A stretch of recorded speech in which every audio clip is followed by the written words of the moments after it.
Hello.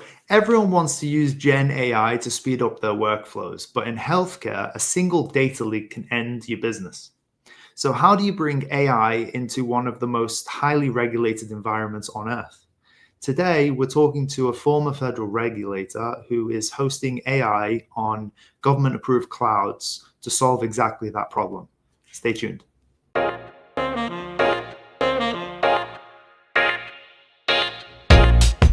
Hello, and welcome back to the HIPAA Insider Show, where we make compliance technology accessible to everyone, not just mega corporations. I'm your host, Adam Z. Before we dive in, if you're finding value in these episodes, we want to bring you more. Please hit the like button and subscribe. It really helps the information get out to healthcare providers and business associates who need it most.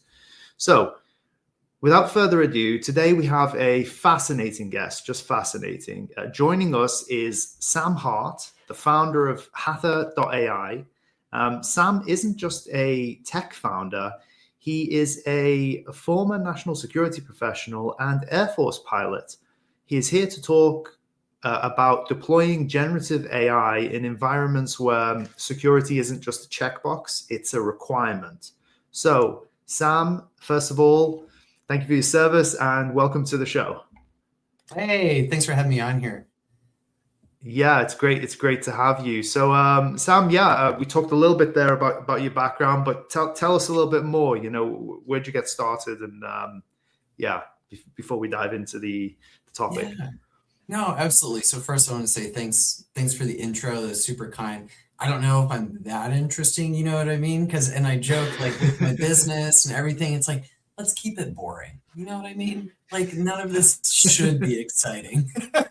But you kind of hit the nail on the head. So former national security, former military, and then did contracting for the government, helped them make better choices, and then also working as a contractor. So from both sides, whether it's helping the government make better choices about what they're buying, understanding the environment, things at the intersection of tech, national security, and finance or business, it's one of those things where it's like most people are missing one of those three legs of the stool, and it's just hard, right? But when it's your full-time job, you make great space for it. So it was awesome doing research for everything from rare earth minerals to like the effect of wars on the global airplane grease market, just like all sorts of random cool stuff, and it all kind of fits together. And I say that because people have incentives, people respond to incentives, and that's how they make their choices. They may not be the incentives that you're picking up on, but getting into the mind of other people, understanding what they think is important or not important, and then understanding the different ways that tech watches you. And I say that because when AI came onto the stage, OpenAI comes out, what a huge opportunity, right? And I remember writing these pieces, just like, what a huge opportunity. You cannot ignore it. The productivity gains are truly amazing. They're only going to get more drastic as people figure out ways to implement and build more tools that integrate these things. And big tech, going back to the incentives piece, is ripping us all off. They're finding a new way to create digital twins of each personality, not just understand our behavior, but how we think about our behavior by everyone typing in their prompt and asking questions about the world. Truly wild. And so, within the first 4 months of coming out, we violated all the big tech providers because they were stealing all the government's information or improperly processing information, right? Or not having appropriate safeguards. So doing all the things you would normally do with any cybersecurity environment, and big tech just plowed right through it. So it's like one of those two, you start having these other companies pop up like mushrooms doing the same thing that big tech does, violating people's privacy, even though there are legal protections. And then I was like, well, I know what to do or not do. Let's just be a good partner. Let's just follow the rules. How about that? Like, how crazy is that? And so there we were. So, we support governments, we support healthcare providers, finance, like these people that not just have a reputational risk, but firm, cold, hard incentives like fines, jail time if they don't do the right thing by their customers. So that's where we sit. We're a good partner, protects customers' data, and we actually mean it when we say it, that your data is yours when it goes into our tools. It's never ours. We don't abuse it. So anyway, that's kind of how we got here and how Hathr was born and where we're at. Yeah, no, that's fantastic, and I've been following you on LinkedIn recently, and audience, definitely check out Sam's LinkedIn page. I was reading a recent post you made about the creepy things that the AI companies are doing. So maybe break that down a little bit for us. What are the biggest security red flags that you see in standard AI tools like ChatGPT? Totally. That kind of thing. Yeah. And so I want to give you guys a shout out here. So the first thing is just infrastructure, right? It's like I think about building a house. It's super similar to building software. Now, ones are made out of photons and chips that we tricked into thinking, and the other is made out of concrete and wood. But conceptually, you always have to have a firm foundation. And so you guys at HIPAA Vault, we're the same way in the sense that it's let's make a secure foundation. Because if the foundation's not secure, what are you going to do, right? And so that's one of the first things that we touch on. So there's a reason our entire platform is hosted on a GovCloud environment. The reason so before we dive into that, so just a little bit, I've got in my notes here about GovCloud. So and feel free to expand on this. But my understanding on the GovCloud front for the audience is it's an isolated cloud regions. That are designed to host sensitive data. Is that about right? 100%. Yeah, totally. Cut off from the larger internet and appropriate safeguards put in place from the ground up. There has to be a fence around the data center. There are armed guards. Nobody can just walk in. So 100%. And all that stuff, it goes into just the basics of, hey, here's good, solid foundations. And the reason I bring that up with creepy things that go into it is big tech has engineers from all over the world doing manual review with unvetted people through all your data. And to be able to do that at scale, they need to be able to collect and collate all that information, right? Just like a librarian, you have to collect, collate, and then make the information or the data you collect into useful information. So I was writing a post the other day where Anthropic's Claude is hey, everybody, just connect all your files, all of our things that can slosh around all throughout the internet and our platforms. And it's super helpful. Absolutely.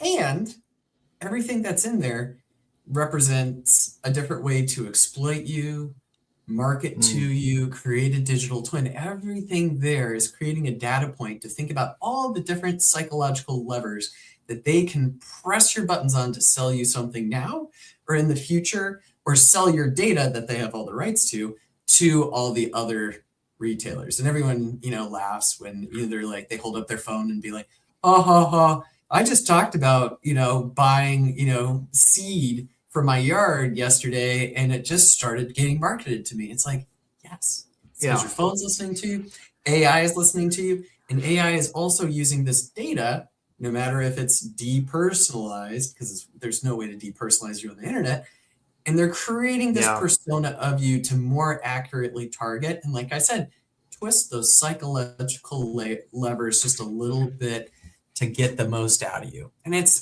just kind of gross. Now, I was going to say, too, in regulated industries, it's not just you. They take all that data and they collate it with all the people that that they can have it correspond to. So depersonalized data doesn't exist because your phone always has a geotag on you, just like your IP address, just like you connecting to the internet. You're always being watched by everyone. So anyway, I kind of beating a dead horse, but all their incentives are to collect on you so that they can more accurately sell and target you. Now, that also goes with all the data for all the people that rely on you. Yeah, no, definitely. And I think at the start you mentioned a really important word, which was incentives. And so you've got, it's kind of like a similar way to think about it is follow the money, or who's getting paid and, what they're getting paid for. So incentives wise, I think is a key word here. So when we talk about, we've got GovCloud. GovCloud is part of the puzzle and part of the solution. But if we shift a little bit to the first layer, which is the problem, which I think you identified, then there's a middle layer in government, which I believe best described as a middle layer is FedRAMP, almost like a compliance framework. And I've also got the definition up here for our audience. FedRAMP stands for Federal Risk and Authorization Management Program. Definitely good that they created a shorter way to say that, FedRAMP. And it's a US government-wide program that provides standardized approaches to security assessment, authorization, and continuous monitoring. Could you talk a little bit more about FedRAMP and maybe disambiguate all those big words for us? Totally. It's the compliance checks to make sure that your I's are dotted and your T's are crossed, right? Okay. And it's just like HIPAA, but this is more expansive. So there are also tiers that go along with FedRAMP, low, medium, and high, or low, moderate, and high. So high is the most, moderate is medium, and low is literally open source data to the public. It's like press releases, or like moderate would be some of the notes that would like go into that press release that maybe don't get, word shopped, they need to get word shopped to be publicly disseminable. So maybe there's a little bit of control over them. And then like FedRAMP High would be like, let's say it's Center for Medicare and Medicaid Services data. That would be like under the FedRAMP High, and there would be other protection on it. But long story short, for federal, state, and local, it's one of those where it's, if you're in a FedRAMP High environment, it means you can handle that data. Right. It's one of those where it's just like, hey, is this safe to use? It's like it's a easy button for these organizations in federal, state, and local government to be like, okay, cool, it's good. So it's one of those where, we live in a FedRAMP High environment because it makes it easy for people to get access to our stuff and reduce risk, because it too, like most of the game, so much of this game is, hey, is our tool safe enough to use? Step one. Yeah. And if it's not, then it doesn't matter how good the tech is, no one's going to use it because it's too risky. No matter how much money you pull in, there's always going to be more money you're going to lose, or potential jail time, or like other, disincentives to doing a bad job. People don't always realize that. Right. And I do want to talk a little bit more about Hathr.AI. I've checked it out a little bit, but we'll talk a little bit about that. But the final component here, I think, is 42 CFR Part II. Mm-hmm. Again, a lot of difficult to break down terms. So is this a new rule? Is that right? Or is it an existing rule? Around for a long time. Yeah. And the reason it's important is because a lot of people don't know it exists, right? And so you get yahoos coming in from, Techland, or maybe they did XYZ in another field, and they're like, let's just start building healthcare stuff, or, let's just start selling to, people. And they don't actually know that all these little subparts exist. Now, specifically, it's for like behavioral health and substance abuse.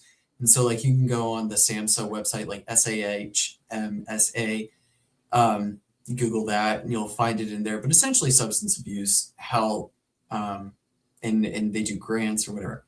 But the point of that is in 42 CFR Part II, it says, for these subparts related to behavioral health and substance abuse, you need to make sure that you have deeper protections and privacy for your customer records. So where something might be HIPAA compliant, it may not also comply with that because of how your software is connected, read other AI tools, to other things. So like, for instance, if someone requests a medical record covered by CFR, or 42 CFR Part II, that ruling, you have to document it. First, you have to keep it separate, or able to be kept separate from the medical records. You have to catalog, the request, and then you have to be able to provide it separately and appropriately, and be able to make sure that that entire chain is handled separately and appropriately from regular HIPAA controlled documents, which is tricky, right? You have a medical record 1,000 pages long, and maybe that's on like page 652. Well, most tools don't have the nuance or the architecture to handle that. And they don't know that they should also have the architecture and the environment to protect against that. So unfortunately, what it does is it puts, those providers on the hook for trusting a tool that's not appropriately provisioned to handle the data that they. Yeah. So we've highlighted there the key kind of compliance buzzwords there in terms of FedRAMP, FedRAMP High, the 42 CFR Part II. There's HIPAA as well. I want to talk about something that is taking up more and more of my day-to-day activities, which is responding to people that reach out who are, it is what it is, vibe coders. So there's with the advent of vibe coding and the increase of vibe coding, which actually people that are maybe not technical, that have ideas for some sort of application that they want to build, and they use AI to code that application. Well, with the advent of that, we're seeing in the past as a HIPAA compliant managed service provider, we would mostly be speaking to developers, and now we're speaking often more directly to owners, which is great because you get a more direct idea of what they want to do. But it throws up complications with regards to, well, first of all, they've been using AI to develop this application, which I suppose to a certain extent is okay in development, but once it goes to production, how do you move that over to production? Once it's going to start to ingest actual patient data, and from the start, I mean, I'm wondering whether is that a use case for Hathr.AI here to assist in the development stages for application writing? Or let's dive into Hathr.AI from that perspective. If you have any comments on that. Totally. I think like vibe coding is so cool, and there's no way you're going to make it HIPAA compliant. Like you said, moving it from development into production. It's one of those where it's like, I thought it was so cool. I built like the UI for something we want to change in about 2 seconds, and it was really pretty. Something that would have taken me an hour. Done. Awesome. Now I'll tell you what, like we actually do this with some of our customers, is like they'll be like, hey, I vibe coded this really cool thing. This is generally how I want to work. And I'm like, okay, cool. So what compliance regime did you build it off of? And they're like, HIPAA. And I'm like, okay. So what, those are guidelines. That's federal guidance. Like, what'd you build it off? And they're like, I get, exactly. And so you're like, okay, that's fine. Great. Yeah. This is why we're having the conversation. So like what we do for some of these people is, one, we professionalize it. So we host on our service too. We professionalize it to make sure that when you are going through it, one, you're checking to make sure it does actually follow these, these standards, whether it's policy, and, policy technical or, other administrative safeguards, controls, making sure you are following a compliance regime. If you're in federal customers, making sure it's a FedRAMP high environment, you're following NIST 800-53, yada, yada, yada. And they can actually pass off those controls so that when we move it to our production environment for them, you can actually catalog things where they actually are and understand how the data moves through it. Because what happens a lot with these vibe coded tools is, and I'm sure you've seen it before too, where someone will vibe code something very cool. And then you're like, where's the database? And it's like, oh, the database is actually like unprotected, just out in the wild, sitting like somewhere. And you're like, oh, geez. And people don't even know that, like, for some of these compliance regimes, there have to be controls that you can validate. And like, also it needs to be within the confines of the United States. And you need to be able to vet who can look at it. If you're doing it for some random server farm or, some vibe coding platform, God knows, same thing with even like something like Claude Code.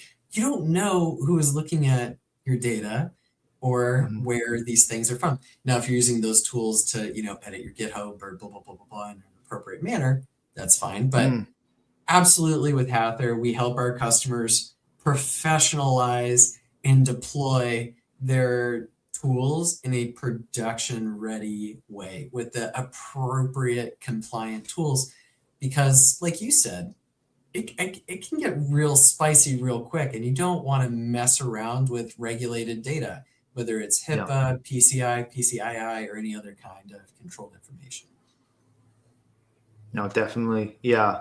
And it's that's one use case that, that's come up. Tell us a little bit more about, how long you've been building Hathr.AI for, and what are some of the other use cases that you're finding your users are employing Hathr for? Yeah, no, absolutely. So it's super interesting. So we launched about a little over a year ago, October of 24. And people have been using it. People are so creative. Going back to the vibe coding, I love it when I'm not ever going to trash other people for trying to build stuff. I'm like, that is awesome. Love it.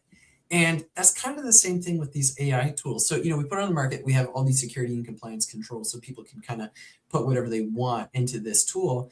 And we see people using it for a huge range of stuff. So like doctors, let's say, they want to use it for like clinical support. Cool.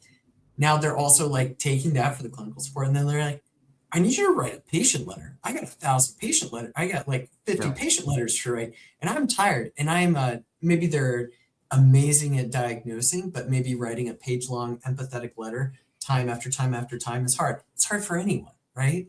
At the appropriate level for their people.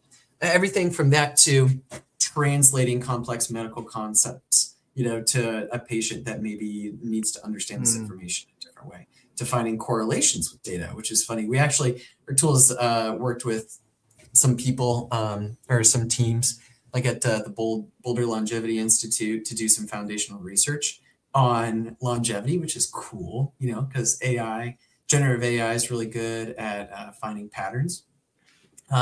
We have other customers doing it from also to all the admin and coding and billing. So like, for instance, we have this one third-party administrator team that is using our tool to automate, hey, when a doctor does a note for a patient, check it. So doing documentation review, then doing all the medical billing and coding associated with it, and then submitting it to insurance. And if it gets denied from insurance, generating the letter to send back to insurance that's appropriate, and it saves them so much hours. They totally removed that bottleneck for themselves.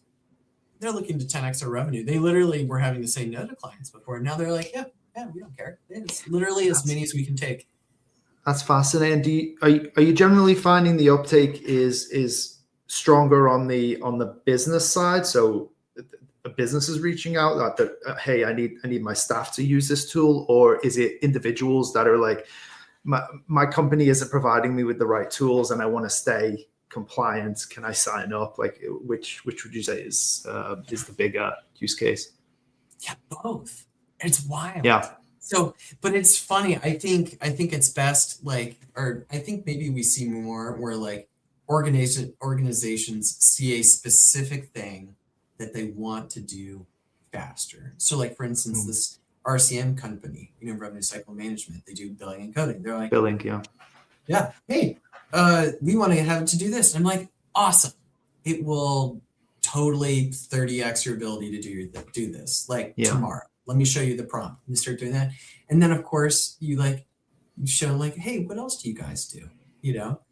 And you're like, great, here, let's show you how to do this. So because you got like an API as well, right? You don't just have to use the chat interface. Is that right? Totally. Yeah. And we just keep finding it's people who want to see value. Like they know that there's an easier way to do this. So whether it's an owner for their, small, medium-sized practice, and they can't, they don't want to trust big tech, and big tech, like OpenAI has a minimum seat count of 150. Yeah. And also they don't like to sign BAAs. And you're like, well, we kind of need to do both. Same thing with Claude. Of course they're watching all your stuff, but it's one of those where these teams are looking for value. They want to use it tomorrow, and they want to know that they're using safe AI. So we're seeing a lot of different folks, both sides, like whether they're in an organization or the organization is like, hey, we have this use and we want to get after it. And we also help people try and understand that clearly so that they can see that clear value and just make it easy for them. I don't know. Is that going to answer that question? Oh, definitely. Yeah. No, definitely. I think it's got a lot of use cases, and yeah, I'm excited to playing around with it a little bit more as well. And I saw that you can leverage the models without having to use the data companies. So that sounds interesting as well. Where I think you do have mention of like some models like Claude that you can use, but then you can rest assured you're not hosting it with Anthropic's data centers. You're doing it in a secure cloud. So that I'm looking forward to digging into that a little bit more. So just kind of closing, and thank you so much for digging through this with us today. Predictions. So do you predict that regulators are going to tighten restrictions on healthcare AI in the near future, or where's that going? Oh, yeah. So there's a page on CMS that names all the resolutions. And by resolutions, everyone who's been convicted of violating HIPAA and the government has extracted their pound of flesh. Now, there's more. I can send the link to you to put in the notes. But I think that number is going to jump because, like I said earlier, like you mentioned, there are so many vibe coders. There are so many people who don't know what they're doing.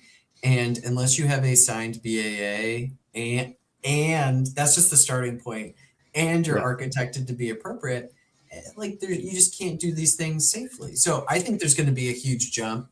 I think there's also going to be a reckoning for big tech in some ways, especially with healthcare, because healthcare is the way it is because it has very clear enforcement standards.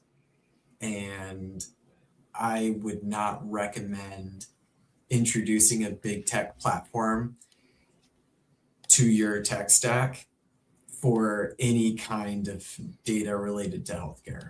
It's so spicy. And I don't want to beat a dead horse, but I did a funny experiment with a friend. He works at a large PE firm. They have an enterprise version of OpenAI. I think I told you the story earlier where I was like, hey, I'm going to put a spreadsheet in here. It's called Cats. It's filled with complete nonsense. I'm going to make it the standard for XYZ. And I did all that, and I took a screenshot, and I texted it to him. I was like, hey, man, look up Cats. So he goes into his enterprise account that's very private, very secure. He pulls it right up, and the thing was hallucinating its face off. And you're like, you don't want that in a regulated environment. Yeah, with AI, it's certainly very early stages, and you have to be very, very careful about where you're running these models and what data you're inputting into it. I agree. Okay. Yeah. Well, finally then, where can listeners go to learn more about the product and connect with you? Yeah, 100%. So find me on LinkedIn, Sam Hart and Hathr. So Hathr. We did not buy a vowel, Miss Vanna White. But look us up there, Hathr on LinkedIn. You can do contact at Hathr.AI or like our website, Hathr.AI. So Hathr.ai. So yeah, and then reach out. We're an AI company, but we do read every email. A human will respond to you. Awesome. Yeah, some real intelligence behind that. Great. Well, thank you very much, Sam. We'll put those links in the show notes. Thanks for helping us decode the complexities of government-grade AI security today. And yeah, we'll look forward to reaching out and talking with you soon about some other opportunities as well. Hey, thanks. Right back at you, and excited to explore this with you guys. Right on. Yeah. Cool. Okay. Well, that's it this week for the HIPAA Insider Show. Remember, innovation doesn't have to mean compromising on security, and we'll see you next time.